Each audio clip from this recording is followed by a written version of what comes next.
నేను నా భార్యతో కలిసి ఇంటి నుంచి బయటికి వెళ్ళిపోతున్నాను. అమ్మ అన్నయ్యని పిచ్చోడిని చేసింది డాడ్, పిచ్చోడిని చేసింది.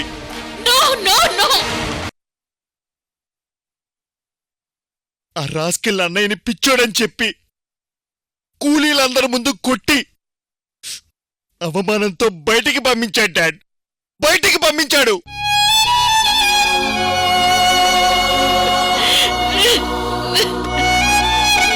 పాపం అన్నయ్య పరిస్థితి ఒక్కసారి ఆలోచించాడు డాడ్. తను ఎంత బాధపడి ఉంటాడు.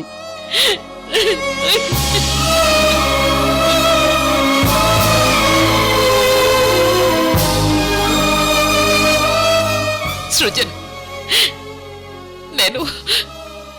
నేనంత మాట అనలేదు సృజన్. నేను నా కొడుకుని పిచ్చోడని ఎందుకంటాను సృజన్? నువ్వైనా వాడికి చెప్పు సృజన్, చెప్పు సృజన్, చెప్పు.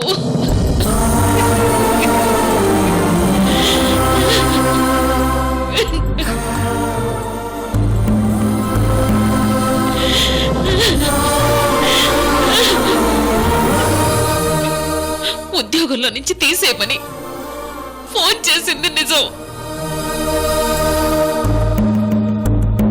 వంశీ ఎక్కువ కష్టపడలేడు. వాడు పనికి భయపడి ఉద్యోగం మానేసి తిరిగి ఇంటికొస్తాడని ఆశతో నేను ఫోన్ చేయడం మాత్రం నిజం. నిజం నిజం నిజం.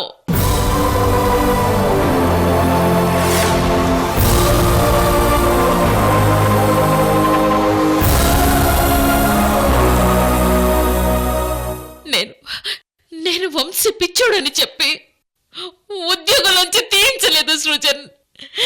నా మాట వినండి, నన్ను నమ్మండి.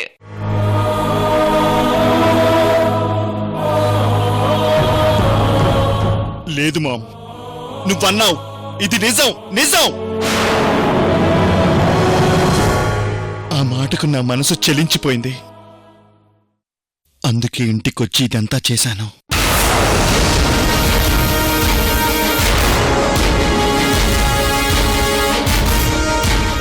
నాకు ఆస్తిపాస్తులు అక్కర్లేదు.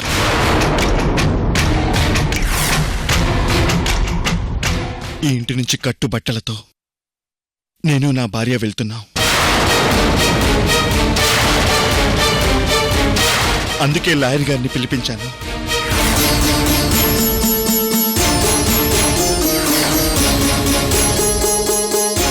డబ్బు కంటే ప్రేమ గొప్పది, డబ్బు కంటే బంధం గొప్పది, డబ్బు కంటే సంతోషం గొప్పది. ఆ సంతోషం డబ్బులో లేదు. ఆ సంతోషం డబ్బుతో కొంటే రాదు, రాదని అన్నయ్య నిరూపించాడు. అందుకే నేను అన్నయ్య నమ్మిన సంతోషాన్నే నమ్మి సంతోషాన్ని, ప్రేమను వెతుక్కుంటూ వెళ్తున్నాను.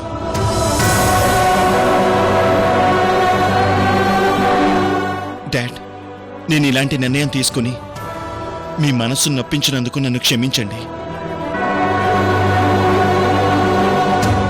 అంటే నువ్వు నా మీద కోపంతో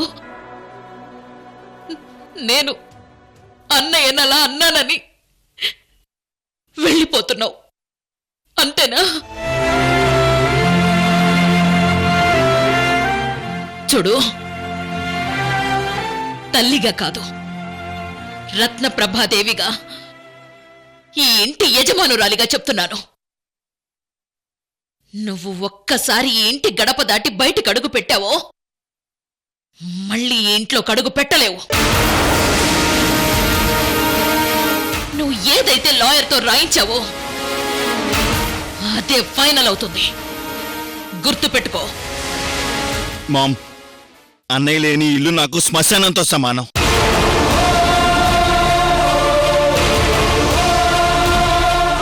అన్నయ్య ఎక్కడుంటే నేను అక్కడే ఉంటాను.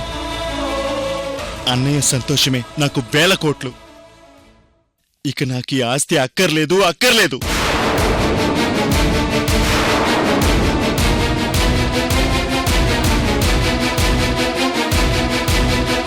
అయితే ఇదేనా నీ చివరి మాట? అవును మామ్, ఇదే నా ఫైనల్ డెసిషన్. అరవింద్, ఏంట్రా ఇదంతా? నా మాట విను.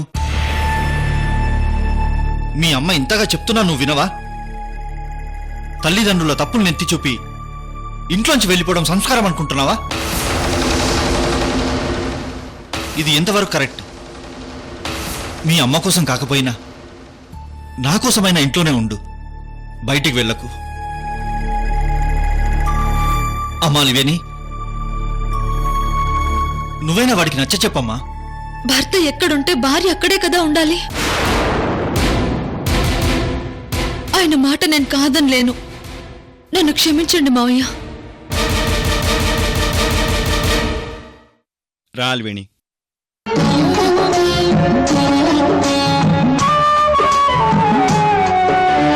సంసారం ఒక చదరంగం, అనుబంధం ఒక రణరంగం, స్వార్థాల మధ్యలో సాగే. ఏంటి వదినా ఇది? ఆ కృష్ణవేణి పుట్టింటికి వెళ్ళి ఆ ఇంటిని 2 ముక్కలు చేసింది. ఇప్పుడు మన ఇంటిని 2 ముక్కలు చేసింది.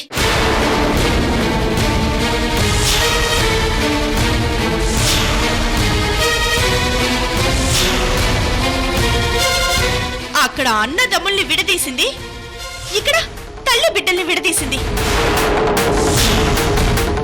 ఇదంతా కృష్ణవేణి మన మీద, మన ఇంటి మీద కక్ష గట్టి చేస్తుంది వదినా.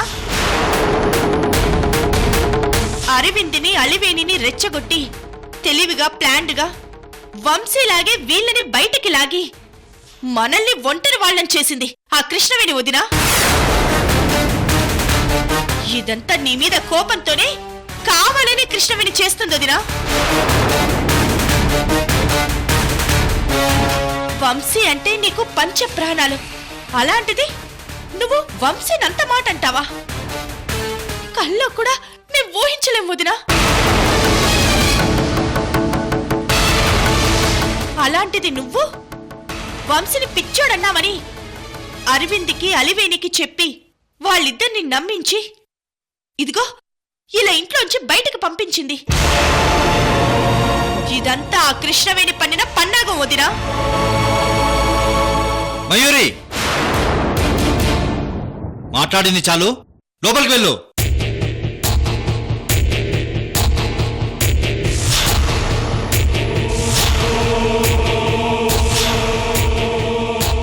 ఏంటి రత్న ఇదంతా? అసలేం జరుగుతుంది? నువ్వు వంశీని పిచ్చోడు అన్నావంటే నేను నమ్మను. ఎందుకంటే నీకు వంశీ మీద ఎంత ప్రేముందో నాకు తెలుసు రత్న.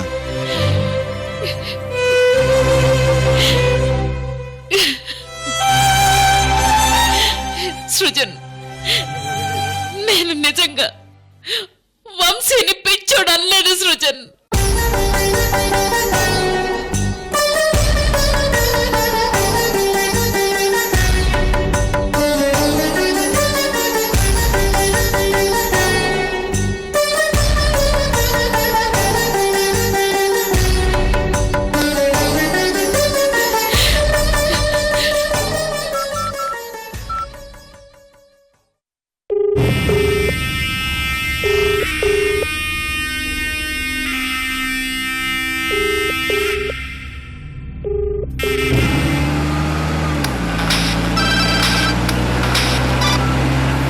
మేడం నమస్తే. ఏంటయ్యా అమర్ సింగ్ నువ్వు చేసింది? మీరు చెప్పినట్టే ఆ అబ్బాయిని పిచ్చోడని చెప్పి వెళ్ళగొట్టాను మేడం. మీరు సంతోషమే కదా, మీకు హ్యాపీనే కదా మేడం. అతన్ని వెళ్ళగొట్టడానికి నేను కూడా చాలా దెబ్బలు తినాల్సి వచ్చింది మేడం. దయచేసి నా కాంట్రాక్ట్ గురించి ఆలోచించండి మేడం. Shut up! ఏంటయ్యా, ఏంటి నువ్వు చెప్పేది? నేను వంశీని పిచ్చోడని నీతో చెప్పానా? వంశీ పిచ్చోడని చెప్పి ఉద్యోగంలోంచి తీసేయమని నేను నీతో చెప్పానా? అవును, మీరే కదా చెప్పారు మేడం. మీరు ఐడియా ఇస్తేనే కదా నేను ఫాలో అయ్యింది. ఏంటి మేడం, అన్నీ మీరే చెప్పి మళ్ళీ ఇలా చేసావని అడుగుతారేంటి? మీరు చెప్పిందే నేను చేశాను. Shut up! నీలాంటి వాడి సాయం తీసుకున్నాను. అది నేను చేసిన బ్లండర్ మిస్టేక్. రాస్కెల్, ఫోన్ పెట్టేయ్. హలో హలో,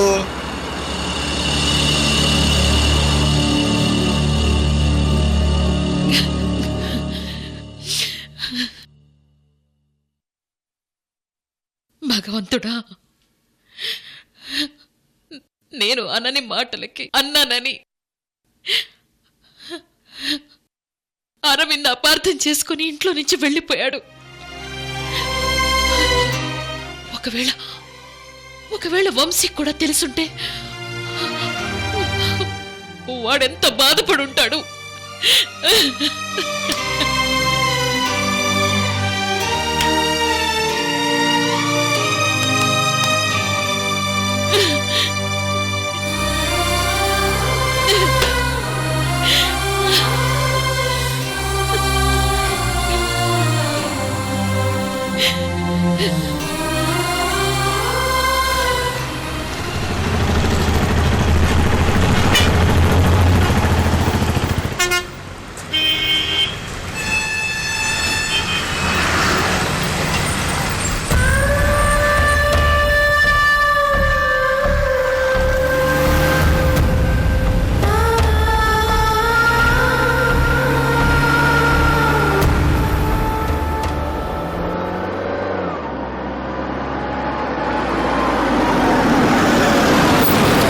వంశీ గారు,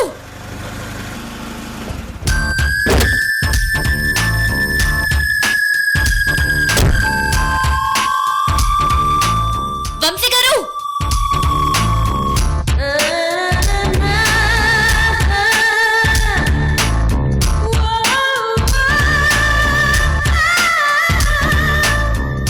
హాయ్ వంశీ గారు, ఎలా ఉన్నారు? స్నిగ్ధ, నువ్వెలా ఉన్నావు? ఐఎమ్ ఫైన్ వంశీ గారు. నేను బాగున్నాను. మీరిలా రోడ్ మీద ఎక్కడికి వెళ్తున్నారు? ఏమైంది వంశీ గారు? స్నిగ్ధ, నువ్వు వెళ్ళు, నాకు పని ఉంది. ఎక్కడికి వెళ్తున్నారు? అసలు ఎక్కడుంటున్నారు? స్నిగ్ధ, ప్లీజ్ నువ్వు వెళ్ళు. వంశీ గారు, మీరు డిస్టర్బ్డ్ గా ఉన్నారని నాకు తెలుస్తోంది. రండి, ఇంటికి వెళ్దాం.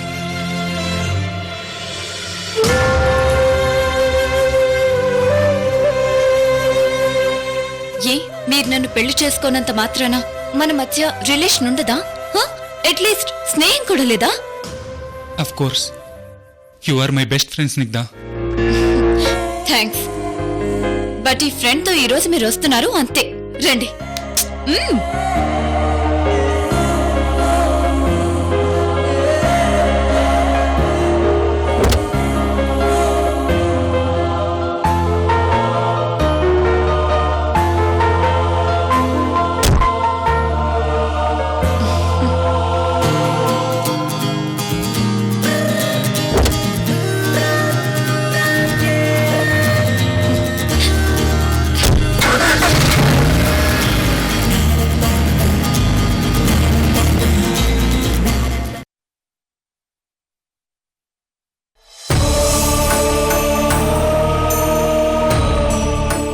పూజారి గారు, వంశీ గారి పేరు మీద అర్చన చేయించండి.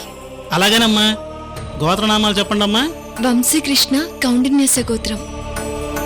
కౌండిన్యసగోత్రాద్భవస్య వంశీ కృష్ణనామధేయస్య తస్యాహ కుటుంబస్య క్షేమసుభాగ్యారోగ్య ఐశ్వర్యాభివృద్ధ్యర్థం ధర్మార్థకామమోక్ష చతుర్విధ ఫల పురుషార్థసిద్ధ్యర్థం. స్వామి, వంశీ గారు అత్తయ్య గారి మాటల్ని ఛాలెంజింగ్ గా తీసుకొని ఇంటి నుంచి బయటికి వెళ్లి ఉద్యోగం చేస్తూ కష్టపడుతున్నారు. మహారాజులో ఉండాల్సిన వంశీ గారు ఈరోజు కటిక నేల మీద పడుకొని చెమటోడుస్తున్నారు. నా మీద ప్రేమతోనే వంశీ గారు ఈ ఛాలెంజ్ ని దీక్షలా తీసుకున్నారు. ఈ నా ప్రేమ దీక్షలో వంశీ గారు ఓడిపోకూడదు స్వామి. మా అత్తయ్య గారు నన్ను అపార్థం చేసుకున్నారు. కొడుకు కష్టం చూసి దానికి నేనే కారణం అనుకుని నా మీద కోపం పెంచుకుంటున్నారు. ఈ కష్టాలన్నీ తీరిపోయి అందరం సంతోషంగా ఉండేలా ఆశీర్వదించు స్వామి.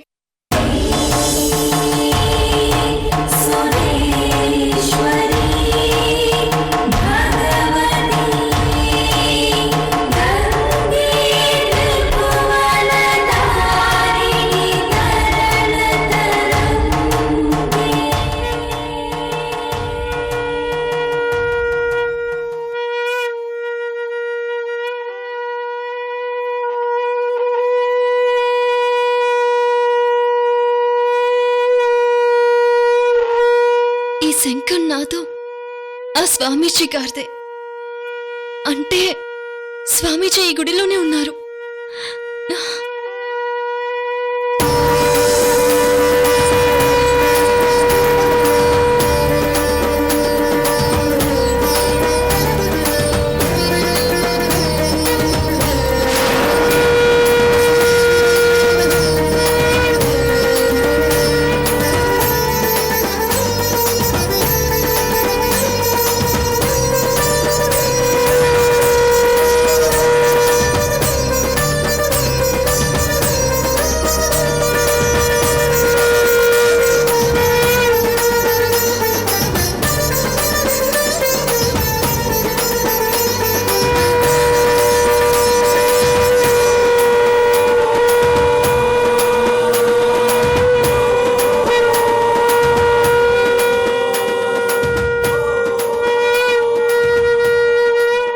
స్వామి,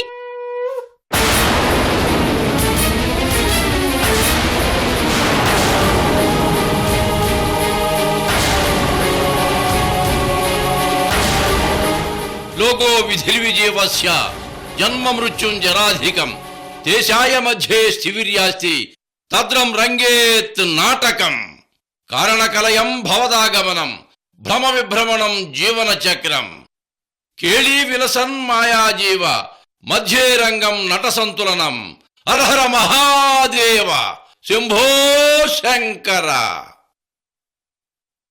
శంభో శంకర.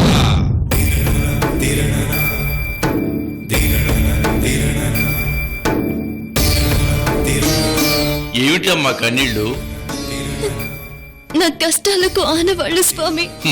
ఒంటరితనం వికిరిస్తుందా?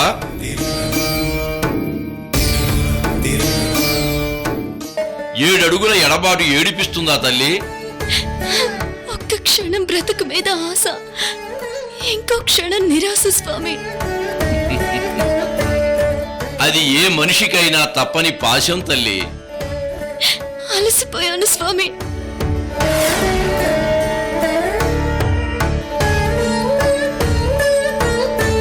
అది గత జన్మ కర్మఫలం, తప్పదు. వెనక్కి తిరిగి చూస్తే ఏం సాధించానో అర్థం కావడం లేదు స్వామి.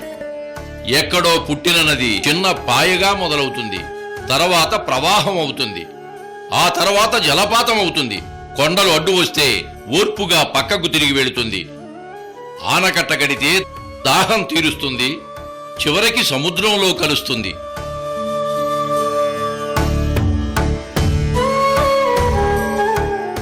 నది ఏ రోజైనా నేనింతగా ప్రవహించినా నాకేమిటి కష్టాలు అని వెనక్కి తిరిగి చూసుకుంటుందా?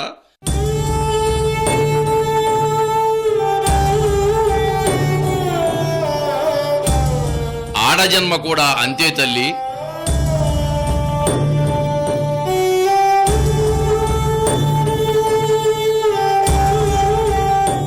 కృష్ణవేణిగా నీ జన్మ ఒక దైవ కార్యం నిర్వర్తించడానికి ఆ భగవంతుడు నీకిచ్చిన వరం తల్లి ఈ జన్మ.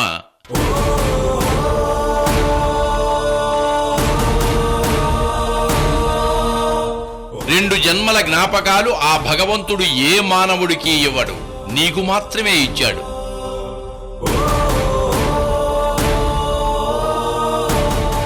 గత జన్మలో అమ్మవారి కటాక్షం పొందిన మహాభక్తురాలివి తల్లి నువ్వు.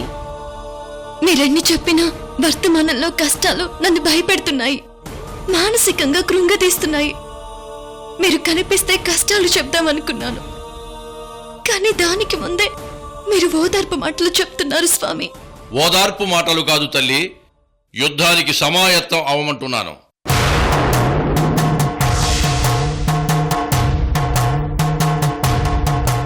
యుద్ధమా? అవును, ఈ జన్మ కష్టాలు కాదు, గత జన్మ కష్టాలు నీకు ప్రారంభం కాబోతున్నాయి. 2 జన్మల శత్రువులు ఏకమవుతున్నారు. నీ మాంగల్యం కబలించడానికి పన్నాగాలు పన్నుతున్నారు.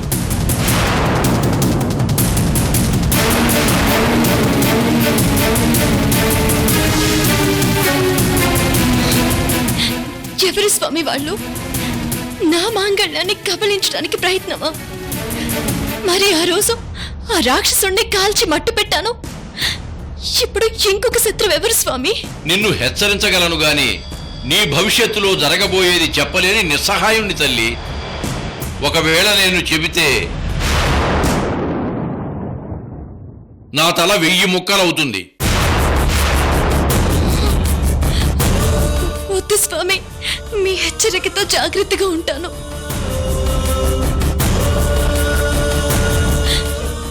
మీలాంటి గొప్ప వ్యక్తులు నాలాంటి మామూలు అమ్మాయికి కనిపించి మంచి చెడులు చెప్తున్నారంటే నిజంగా అది నా పూర్వజన్మ సుకృతం.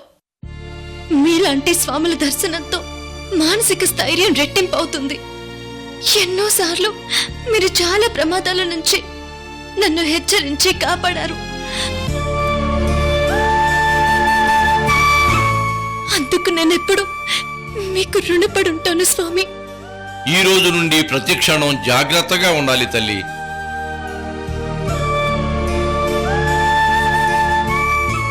నీ 7 అడుగుల బాటని శ్మశాన బాట పట్టించడానికి కొన్ని శక్తులు ఎదురు చూస్తున్నాయి.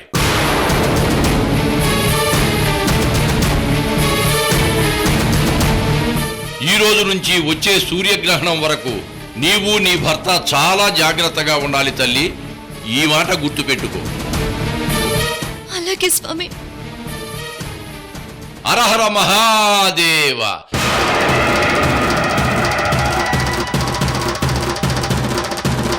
శంభో శంకర. కేళీ విలసన్ మాయాజీవ మధ్యే రంగం నట సంతులనం. హరహర మహాదేవ. శంభో శంకర.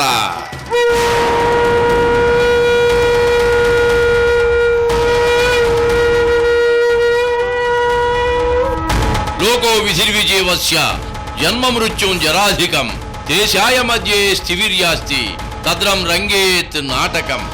కేళీ విలసన్ మాయాజీవ మధ్యే రంగం నట సంతులనం. హరహర మహాదేవ. శంభో శంకర.